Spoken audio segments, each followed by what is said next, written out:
in the state of Arizona, the sheriffs are responsible for search and rescue. My name is Doug Peeble. I'm a sergeant with the Pinal County Sheriff's Office in search and rescue. Myself and 5 deputies work together, and a bunch of posse volunteers that we have. We average anywhere from 180 to close to 200 calls a year. Maybe 5 to 10% of them we use our helicopter, but primarily it's still doing ground pounding work.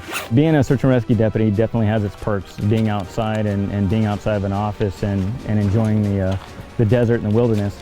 It's a lot more pleasant. It suits me.